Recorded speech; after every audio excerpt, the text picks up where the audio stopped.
This sample is called a hem with a hem facing. A hem facing, it could be on the straight as well. Doesn't have to be curved like this. But it makes a little bit more sense why you're using a hem facing. So on a straight, you would use a hem facing if you, for example, want to save some fabric and cut the facing separately.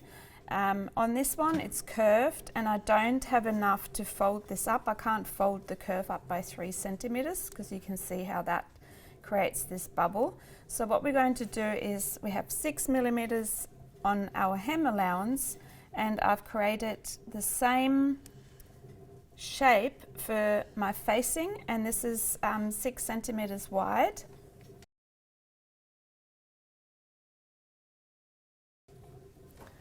And we're going to stitch, so I'll pin this first, sorry. So the facing could be, I would say like 4 centimeters is kind of like a minimum for a facing, for a hem facing, finished.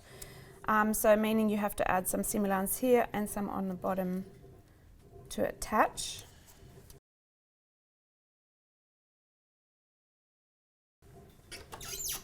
So we're going to stitch this at 6 millimeters, which is a 1/4 inch. I'm going to back tuck, so secure stitch, and I'm following the curve. And you can also see that I fused this piece, I block fused it before I actually cut the hem facing out. And then I use that, gives it extra stability. It's very helpful on facings.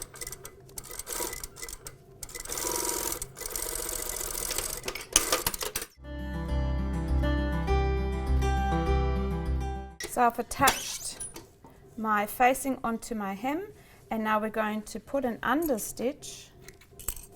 An understitch, secure stitch the seam allowance onto the facing. So I'm pushing the seam allowance into the facing like that. You can see that here. And I'm actually not pressing it, I'm just doing it as I go, and let the foot, the inside of the foot, so this edge here, run along my seam. And always watching what I do here. So my seam is facing towards the machine, so the seam allowance, and I'm folding my edge of the facing over. And I pin stitch this. It's not called a pin stitch, it looks like a pin stitch because it's as thin as a pin, but it's called an understitch.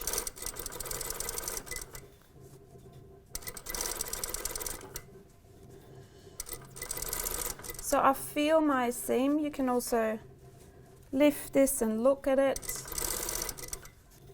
Lift and look.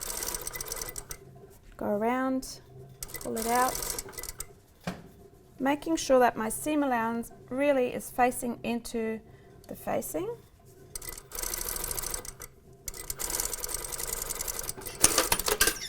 And what this understitch does is gives you already a really smooth line, so you don't have to do much pressing. It holds this seam allowance in place, and when you press it, you only see the stitching line here on your facing on the inside of your garment and nothing on the outside. So let's press this first.